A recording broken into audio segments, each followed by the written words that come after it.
पितृपक्ष में जो सबसे बेस्ट उपाय रहेगा ना, वो अमावस्या वाले दिन रहेगा। जो पितृपक्ष की अमावस्या होती है ना, उसमें अगर हम पितरों को खुश करने के लिए अगर ये छोटा सा उपाय कर ले वास्तु के हिसाब से, तो सबसे बेस्ट रहता है।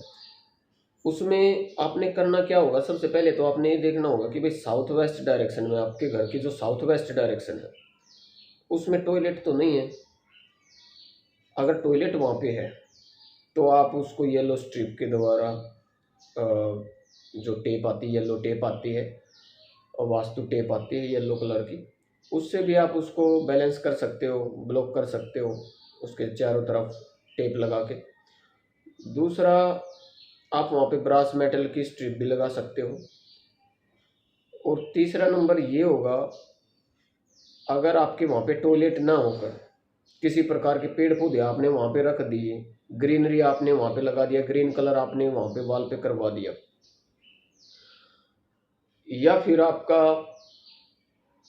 वहाँ पे कोई ऐसा एंटी एलिमेंट आ गया, वहाँ पे सिल्वर वहाँ पे है, ठीक है, ये नोट करने वाली बातें हैं, ये चेक करना आप। सिल्वर की कोई वायर वहाँ पे पड़ी हुई है, ठीक है, वायर का कोई गुच्छा होता, कई दफ़ा हमें ध्यान नहीं रहता कि भाई कैसा यहाँ पे इम्बैलेंस है, हमें तो दिखाई नहीं दिया, ऐसा तो यहाँ पे कुछ है नहीं। तो लेकिन एक एक छोटी छोटी चीज़ पे भी थोड़ा सा फोकस बना के चलेंगे ना, तो एलिमेंट पे ज़रूर ध्यान दें, क्योंकि सबसे ज़्यादा जो हिट करता है ना, वो एलिमेंट हिट करता है। एंटी एलिमेंट पे ज़्यादा गौर करें और एक कलर पे गौर करें वहाँ पे। टॉयलेट तो यहाँ पे पितर जोन होता है, जैसे कि हमारे पितरों का स्थान होता है साउथ वेस्ट में, तो वहाँ पे पितर डिस्टर्ब हो जाते हैं। W1 जो है वो पितर देव की एनर्जी फील्ड है, और जो S8 है वो मृग देव है, और W2 है वो हमारे द्वारिक देव हैं। द्वारिक देव क्या होते हैं? द्वारिक देव होते हैं रक्षा करने वाले, रक्षक हमारे। और अब मृग देव, पितर देव और द्वारिक देव, ये तीनों ही शक्तियाँ एक साथ वर्किंग में होती हैं। जय और इंद्र देव इनके सहायक बनते हैं, इनको बूस्ट करते हैं। वहाँ से मित्र देव से ये एनर्जी लेते हैं। सबसे पहले जो एनर्जी चलती है वो ब्रह्मा देव से स्टार्ट होती है, ठीक है। फिर हम 180 डिग्री के जो इनके जो देवता है उनको बैलेंस जरूर करेंगे। जैसे नॉर्थ ईस्ट डायरेक्शन में अगर हम चलेंगे तो नॉर्थ ईस्ट डायरेक्शन को जरूर बैलेंस करेंगे। अगर जब साउथ वेस्ट का हम ट्रीट कर रहे हैं किसी प्रकार से, जब हमारे पितर रुष्ट होते हैं, तो ये ध्यान करने वाली बात है कि नॉर्थ ईस्ट डायरेक्शन में कोई ना कोई आपका वहाँ पे हिट पॉइंट जरूर होगा जो साउथ वेस्ट डायरेक्शन को भी हिट कर रहा होगा। आप नॉर्थ ईस्ट को जब बैलेंस करोगे ना, तो साउथ वेस्ट से आ रही जो प्रॉब्लम है वो 50% कम हो जाएंगी, ठीक है। और आपने ये भी ध्यान रखना होगा, जैसे कोई भी हमारी, जैसे वास्तु जब बिगड़ता है ना, कोई भी मतलब कि इम्बैलेंस होता है, तो एक अपने से आगे वाले जोन को, पीछे वाले जोन को और अपने सामने वाले जोन को, इनको डिस्टर्ब करके ही चलता है वो।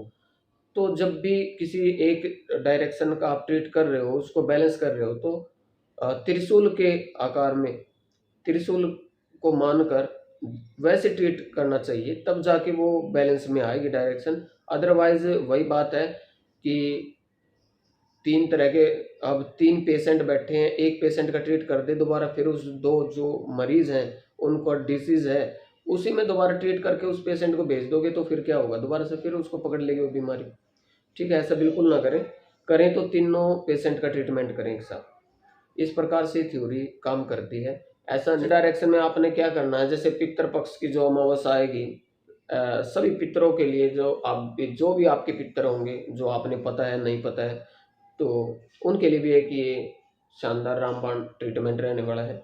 साउथ वेस्ट डायरेक्शन में आपने क्या करना है, दाल और चावल, एक येलो कलर का डिब्बा ले लेना है, या कोई थैला आपने ले लेना है येलो कलर का, पीले रंग का हो। और उसमें आपने क्या करना है, अगर वो डिब्बा मेटल में हो तो ज़्यादा बेस्ट है, आयरन में हो तो ज़्यादा बेस्ट है। आयरन मेटल का कोई भी डिब्बा आप ले सकते हो वहाँ पे। तो उसमें आपने येलो कलर का हो, दाल और चावल वहाँ पे उसमें रख देने। और अब दाल कौन सी, कई दफ़ा पूछते कि दाल कौन सी होनी चाहिए, खिचड़ी वाली दाल जो होती है हमारी, मूंग के छिलके वाली दाल बोलते हैं उसको। साथ में आपने साबुत चावल, साबुत चावल लेने हैं, और वो चावल आपने उस दाल के साथ मिक्स करके उस बंद डिब्बे में आपने रख देने हैं। प्लास्टिक का भी डिब्बा चल जाएगा, येलो कलर का प्लास्टिक का डिब्बा हो तो वो भी चल जाएगा, कोई दिक्कत नहीं है, वो भी आप रख सकते हो। और W1 पे आप उसको रखें। ठीक है, उसके साथ साथ जो मृग देव हैं और द्वारिक देव हैं उनको भी आपने नमस्कार, ज़्यादा नहीं तो नमस्कार जरूर किया करो। प्रत्येक देवता की जो एनर्जी फील्ड है वो आपके घर के अंदर ही है। आप अगर देखो, आपने मैजिक ही देखना है ना, तो उस एनर्जी फील्ड पे जाके एक जमीन में हाथ रख के, एक अपने मत्थे पे ऐसे रख के ना उसको पूजोगे ना दिल से। अगर आपके जो जितना आप मंदिर में दिल लगाते हो ना, जैसे भगवान से बातें करते हो, वहां पे बात करके देखिए और चमत्कार ना आए तो मुझे आप आके बोलना। आपको अगर आपको रिजल्ट ना आए आप तो बोल सकते हो मुझे। ठीक है, 100% रिजल्ट मैंने देखे गए हैं इसके, और रिजल्ट आते हैं निकल के। ऐसा ही नहीं है, अगर आपका मन शुद्ध है, आपके विचार अच्छे हैं, तो कोई भी देव शक्ति आपको वो मजबूर हो जाती है आपको रिजल्ट देने के लिए। ठीक है, तो नॉर्थ ईस्ट को ज़्यादा ज़रूरी है कि बैलेंस करें, क्योंकि दिमाग की शक्ति वहीं से पैदा होती है। बंदे में दिमाग ही नहीं होगा तो वो करेगा क्या, वो क्या तो बैलेंस करेगा, क्या नहीं करेगा। ठीक है, अब आइडियाज़ हैं आपके वही ख़राब होंगे, वही दूषित होंगे। तो आप मेरी बात को भी ऐसे मजाक में ऐसे बोल दोगे, पता नहीं कौन कैसे बताने के लिए आ गया, ये तो ऐसे बोल रहा है वैसे बोल रहा है। क्योंकि आप देखना, जिनका नॉर्थ ईस्ट इम्बैलेंस होगा ना वो किसी बात पे बिलीव भी नहीं करते हैं, वो खुद से बड़ा किसी को मानते नहीं। विचार जो होते हैं उनके दूषित हो जाते हैं, या तो बहक जाते हो किसी भी वे में। उनके डिसीजन है ना वेस्टफुल डिसीजन होते हैं, जैसे कि डस्टबिन वहाँ पे रख देते हैं ना, तो दिमाग कचरे में चला जाता है उनका। अब डस्टबिन आप समझ सकते हो किस किस प्रकार का हो सकता है, और डस्ट किसी भी रूम में हो सकता है। ठीक है, कोई बंदा कहता है कि जी काफ़ी उलझने हैं दिमाग में, कुछ समझ ही नहीं आता, क्या करूँ, लाइफ उलझ सी गई है। तो आप चेक करना, आपके जो आपके नॉर्थ ईस्ट डायरेक्शन में वायर पड़ी होंगी, वहाँ पे उलझी हुई गट्ठा बना हुआ होगा, या कोई रस्सी वगैरह वहाँ पे गोल गोल उलझी हुई होंगी, जैसे आपकी दिमाग की उलझने होंगी वैसे ही। और देखो, अगर आपने साउथ वेस्ट को बैलेंस कर लिया ना, आपके पितरों का आशीर्वाद आपके ऊपर है ना, तो आप ये मान लो कि आप हर प्रकार की समस्याओं से ना अपनी लाइफ में सुलझ जाओगे। वहाँ से हर समस्या का समाधान आपको मिलना स्टार्ट हो जाएगा। कोई भी उलझन आपके उलझा के नहीं रखेगी लाइफ में, तुरंत उसका समाधान आपके पास होगा, समाधान निकल आएगा। कोई भी आप बिजनेस स्टार्ट कर लो, चाहे किसी भी वे में आप लगा लो, हर जगह पे ये पावर आपका साथ देगी। क्योंकि पितरों का आशीर्वाद सबसे बड़ा आशीर्वाद होता है। पितरों के बगैर तो कुछ भी संभव नहीं है। पितर अगर खुश नहीं है तो आपके घर का जो वास्तु है वो भी इम्बैलेंस ही रहेगा। हम चाहे कितना भी वहाँ पे डिव्स लगा के आ जाएं, जब तक पितर देव की डिव्स अगर वहाँ पे इंस्टॉल नहीं होगी या पितर देवता को हम बैलेंस नहीं करेंगे, तो आपका कोई भी वास्तु एडवांस से लेकर कुछ भी आपका वहाँ पे वर्क नहीं करने वाला। ठीक है, तो मेरी जो थ्योरी रहती है, सबसे पहले मैं क्या करता हूँ, समस्या कोई भी होती है तो मेरा एक रूल रहता है कि सबसे पहले मैं पितरों पे ध्यान देता हूँ। ये मेरे खुद के विचार हैं, खुद का मेरा एक एनालिसिस है। जैसे मैंने समझा है वास्तु को, तो मेरे अनुसार पितरों को जब तक हम खुश नहीं करेंगे तो आप किसी घर में वास्तु को भी ठीक नहीं कर पाओगे।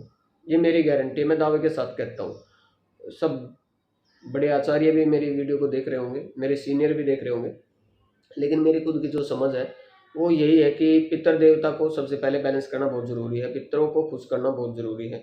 किसी भी घर में अगर हम जाते हैं ना, तो सबसे पहले उनके पितरों को नमस्कार करके जब अंदर प्रवेश करते हैं, हम उनके पितर देवता को, उनके जो गांव का खेड़ा होता है वहाँ से इजाज़त लेते हैं, उनसे हम नमस्कार करते हैं। गांव में जब हम अंदर किसी के यहाँ पे विजिट पे जाते हैं तो एंट्री करते हैं, तो सबसे पहले हम उस खेड़े को पूजते हैं, वहाँ के जो देवता है हम उसको नतमस्तक होते हैं, प्रणाम करते हैं, तब जाके एंट्री करते हैं और वो हमारा साथ भी देते हैं। ऐसी बात नहीं है, समझ। अब जो बंदा जिस फील्ड में भी होता है उसको उसका ज्ञान होता है।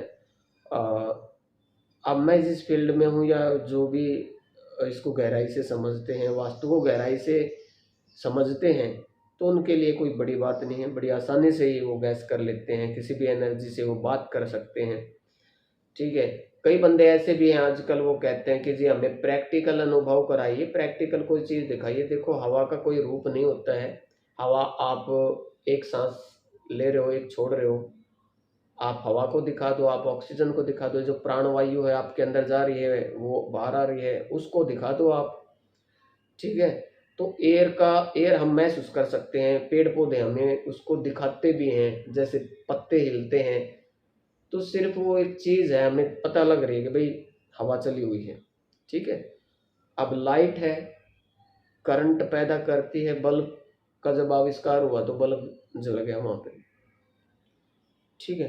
तो एनर्जी को हमने प्रैक्टिकल रूप दिया है, और जब हम ये ड्यूज लगाते हैं या ट्रीट करते हैं तो उस एनर्जी का ही हम एक प्रैक्टिकल रूप देते हैं। जब बंदे की लाइफ चेंज होती है, उस बंदे की लाइफ में काफ़ी कुछ एनर्जी वो फील करता है, तो वो खुद बोलता है, हम बोलते नहीं है। फिर ना मैं कभी ये बोलता हूँ, क्योंकि जिनके यहाँ पे मैंने ट्रीटमेंट किया है तो मैं उनको कभी ये बड़ा चढ़ा कर बातें नहीं बोलता। मैं बोलता हूँ कि देखो, पता नहीं परमात्मा करने वाला है, हम तो अपना ट्रीट करके चले जाएंगे, बैलेंस कर देंगे, और फिर आप देख लेना आपको कैसा महसूस होता है।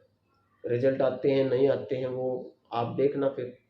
क्योंकि बड़ा चढ़ाकर मैं कभी नहीं बोलता, लेकिन फिर बंदा ही बोलता रहता है, ठीक है। और मेरी कोई एडवर्टाइजमेंट नहीं है कि मैं यहाँ से वहाँ इश्तिहार, और मैंने कुछ अपने डिस्ट्रीब्यूटर लगा रखे हैं कि हर चैनल के बीच में जाओ, वहाँ पे कमेंट रखो और मेरा नाम वहाँ पे लो, और उसको बोलो कि आपने मेरे से सीखा है, फलाने से सीखा है, ढकड़े से सीखा है। मैं आपको ज़्यादा ही मेरे बारे में जानकारी चाहिए तो आप मेरे से मिलके आप नॉलेज ले सकते हो, जानकारी ले सकते हो, ठीक है। आज के लिए बस इतना ही, मिलते हैं फिर नेक्स्ट वीडियो में किसी नेक्स्ट टॉपिक के साथ। ये थी आज पितरों पर, पितृपक्ष पर हमारी एक खास पेशकश।